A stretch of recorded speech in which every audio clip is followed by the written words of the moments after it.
24 घंटा भजन नहीं करना है आप। हम 24 घंटा भजन करने का आपको बोलेंगे भी नहीं, और आप करने वाले हो भी नहीं, इतने भी जोरदार नहीं हो कि 24 घंटा भजन कर लो। तो कहकर क्यों बात खराब करना आप?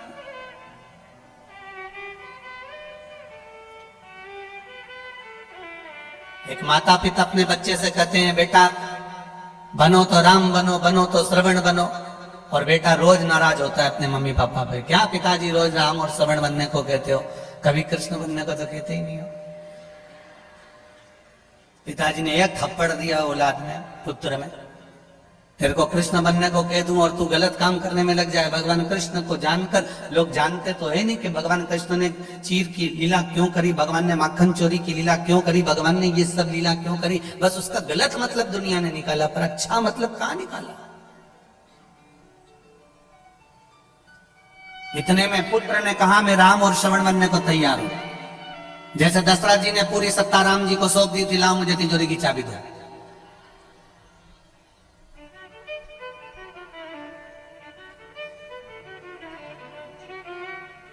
हम फिर कहें आपको, अपने बच्चों से यह मत कहो कि तुम उनके जैसे बनो।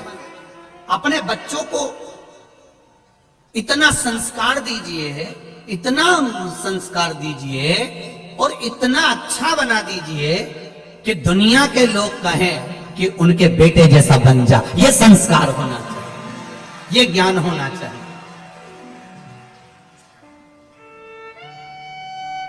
और ये जितना भी देने वाला है ना, ये जितने मेरे भाई लोग बैठे हैं, जितने लोग ये मेरे भाई बंधु बैठे हुए हैं, जितने भी पुरुष वर्ग यहाँ बैठे हैं, जितने भी जी जाऊन मेरे बैठे हैं, तो उनसे निवेदन करूंगा, जितने भी भेरू यहाँ बैठे हैं उनसे निवेदन, इनका काम, मेरी माताओं से निवेदन है, ये पुरुष का काम कमा कर लाना, तुम्हारे हाथ में देना। अच्छा कमाना, अच्छा खिलाना, अच्छा पहनाना, अच्छा खर्च करना, यह पति का काम होता है। पर बच्चों को अच्छा संस्कार देना, यह माता का काम होता है। पिता दिन भर ड्यूटी पर रहता है, पिता दिन भर नौकरी पर रहता है, पिता दिन भर दुकान पर रहता है, पिता दिन भर सर्विस पर लगा रहता है। उसका काम कमा कर लाकर तुम्हारा पेट भरना, तुम्हें अच्छा कपड़े देना, तुम्हें अच्छी एजुकेशन देना, तुम्हारी पढ़ाई के लिए ज्यादा से ज्यादा खर्च कर देना, अच्छे से अच्छा ट्यूशन लगा देना, अच्छे से अच्छे स्कूल में जमा कर देना। तुम्हारे लिए एक पिता नौकरी कर कर, सर्विस कर कर, ड्यूटी कर कर, एक कमा कर, दुकान पर बैठकर, धंधा कर कर, व्यापार कर कर, तुम्हारा पिता तुमको लाकर तुम्हारा पेट भर सकता है, तुम्हारा अच्छा कपड़ा पहना सकता है, तुम्हारे लिए अच्छा मकान बना सकता है, तुम्हारे लिए अच्छा घर बना सकता है, अच्छी गाड़ी ला सकता है। पर उस बच्चे को अच्छा संस्कार देना, नम्रता देना, पिता से सही तरह से बात करना केवल मां ही सिखा सकती है। वो माता का कर्म है कि माता उसको किस तरह से टेल कर रही है, माता उसको किस तरह से सिखा रही है। और दिन भर माता अगर मोबाइल पर 24 घंटे लगी रहे, तो बच्चे भी मोबाइल पर 24 घंटे लगे रहते हैं। माता को मोबाइल चलाने का भी एक समय रख लेना चाहिए कि मैं रात को 1 घंटा 2 घंटा या सुबह चलाऊंगी, बच्चों पर ध्यान दूंगी। मेरे बच्चे कहाँ जा रहे हैं, क्या कर रहे हैं, बच्चों में क्या हो रहा है, उन बच्चों पर हमारा केंद्र होना चाहिए।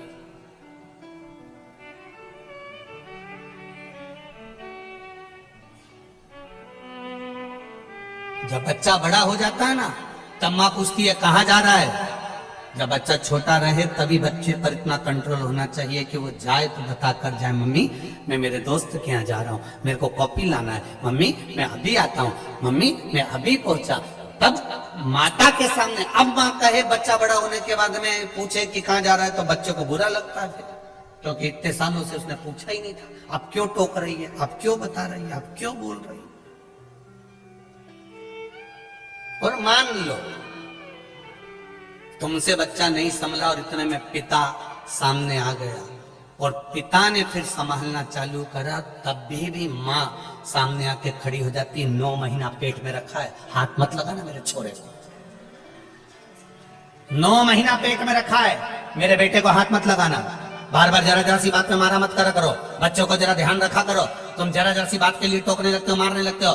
कभी 500 का नोट नहीं दिया, कभी 1000 का नोट नहीं दिया, कभी 2000 नहीं दिया, कभी 200 रुपए नहीं दिए। पिता कहता है ये सब कुछ जो कमाया है सब इसी का तो है। अगर आज मैं हाथ से नहीं दे रहा हूं तो बाद में तो मिलेगा ना। कौन सा मैं बांध कर छाती पे रखकर ये सब ले जाऊंगा? और जो मर गए वो कौन सा फ्रिज बांध के ऊपर ले गए, कि एसी बांध कर ले गए, कि अलमारी ले गए? हो सकता है इधर कानपुर वाले ले जाते हो तो बात दूसरी है।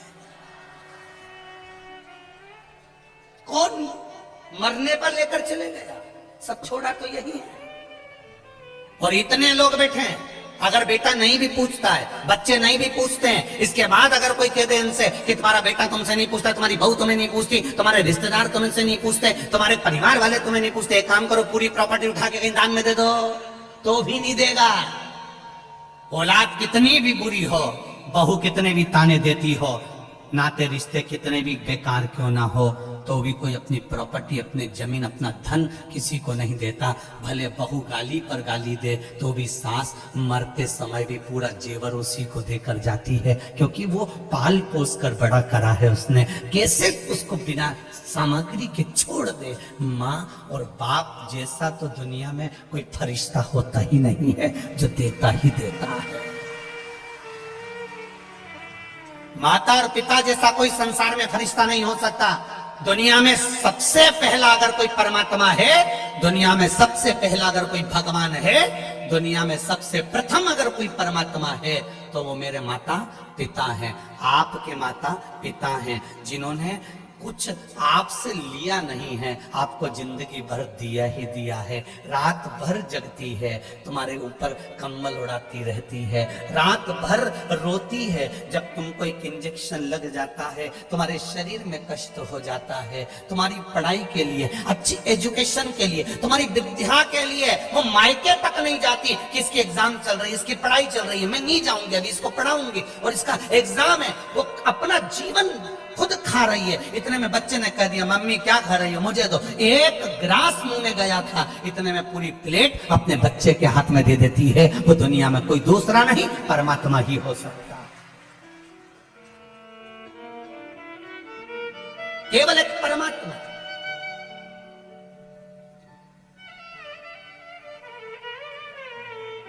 बस उनको किस समय पर किस चीज की जरूरत है, उस समय पर हमको अनुमोदन होना चाहिए। ऐसा नहीं कि श्रद्धा के टुकड़े हुए तो किसी को ऐसे ही मालूम पड़ गया, उस बाप के दिल में थोड़ी सी तड़प हुई होगी कि मेरी बेटी इतने दिन से फोन नहीं लगा रही है, बात नहीं कर रही है। बाप का हृदय, माँ का हृदय तड़पा और वो बाप जाकर मालूम करा, तब जाकर प्रशासन को भी मालूम पड़ा कि ऐसा हो गया। ये बाद में मालूम पड़े, उससे अच्छा है अपने बच्चों पर पहले ही संयम धीरे धीरे करना प्रारंभ करो, जिससे कोई दूसरी श्रद्धा के साथ में ऐसा ना हो जाए। अपने को आगे बढ़ना, थोड़ा समय, थोड़ा सा समय देव संस्कार, अपने बच्चों को इतना अच्छा संस्कार दो कि जो जिंदगी भर याद रखे।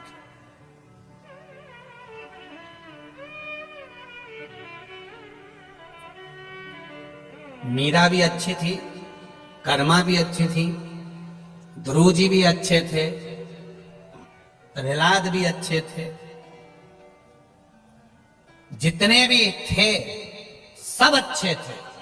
पर संसार के लोगों को अच्छे लोग पसंद कब आते हैं? अच्छे लोग पसंद कब आते हैं? जब हम चले जाते हैं। अब लोग मीराबाई को पूज रहे, अब लोग अब लोग प्रहलाद को, नामदेव जी को, नरसिंह मेहता को, तुकाराम जी को अब पूछ रहे, जब वो चले गए।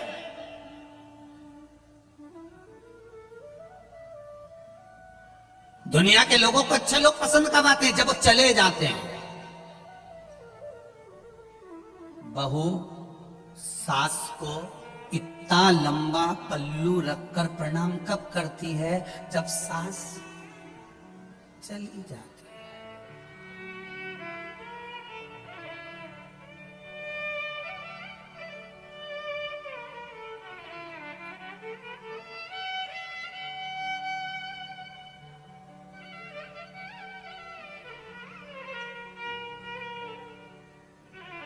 हम जिस कानपुर के आप और हम निवासी रहे हैं, इस कानपुर की प्रथा रही हुई है पुरानी कि माताएं अगर घर से बाहर भी निकलती थी ना, तो एक तन पर अलग से एक सफेद कपड़ा या कोई लुगड़ा ओढ़ कर मुख तक ढाक कर तब निकलती थी।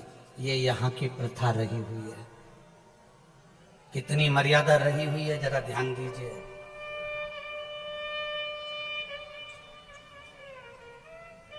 और आज भी मर्यादा यहाँ दिख रही है। कई जगह हम कथा करने जाते हैं, लोगों का पल्लू यहाँ रखा रहता है, पर कानपुर के इस पंडाल में आप देखेंगे तो सिर पे पल्लू रखा हुआ है और कथा सुन रहे हैं। ये मर्यादा आज भी दिखती है। इधर उत्तर प्रदेश के इस क्षेत्र में गंगा के घाट पर आप इस मर्यादाओं को देख सकते हैं। यहाँ की मर्यादाएं झलकती है।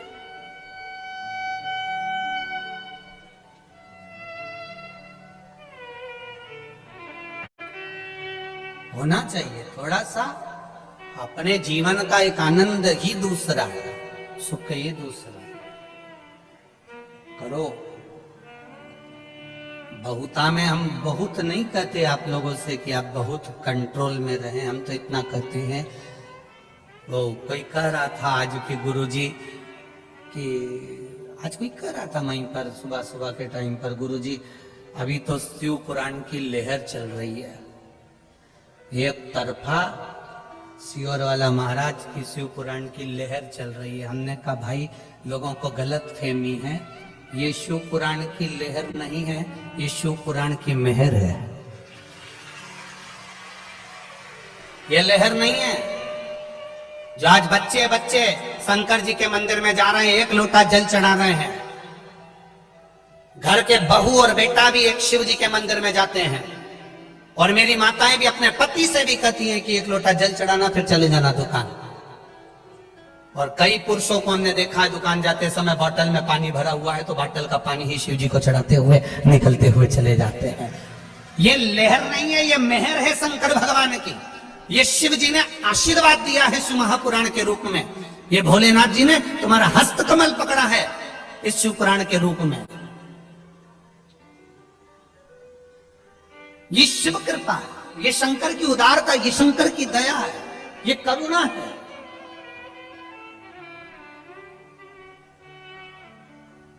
मेरे शिव को आडंबर प्रिय नहीं है, ये निश्चित है। शंकर भगवान को आडंबर से मतलब है ही नहीं। शिव जी, कई लोग बहुत सारा अगर तिलक लगा लें, बहुत लंबे बाल बना लें और बहुत आड़े टेढ़े वस्त्र पहन ले और सोचें कि हम भगवान को रिझा लें, हम भगवान के सही भगत हैं, तो ये भगवान कहते हैं मैं कपड़े से कभी प्रसन्न नहीं हुआ। कपड़े तो मेरे को प्रसन्नता लेते ही नहीं। हम कौन से कपड़े पहने जिससे भगवान प्रसन्न हो जाएं? शिव पुराण कहती है कपड़ा बदलने की जरूरत नहीं, कलेजा बदलने की जरूरत है, भगवान प्रसन्न हो जाएंगे। अब दिल तो बदलो, मन तो बदल ही नहीं पा रहे हो, चित्त तो बदल ही नहीं पा रहे हो, आपकी एकाग्रता तो बदल नहीं पा रहे हो, आप भगवान की शरणागति तो ग्रहण नहीं कर पा रहे हो और कहते हो मैं परमात्मा को पाना चाहता हूँ, मैं भगवान को अपना बनाना चाहता हूँ। कई ऐसे लोग आते हैं जो हमसे भी कहते हैं भगवान तो तुम्हारा दिखता ही नहीं है। तुम इतनी बड़ी बड़ी कथा सुनाते हो, कभी भगवान आज तक हमको दिखा ही नहीं। भगवान को देखने की सोचना भी मत। भगवान को सुनो, भजन करो और श्रवण करो। देखना क्यों नहीं? कारण क्या होता है?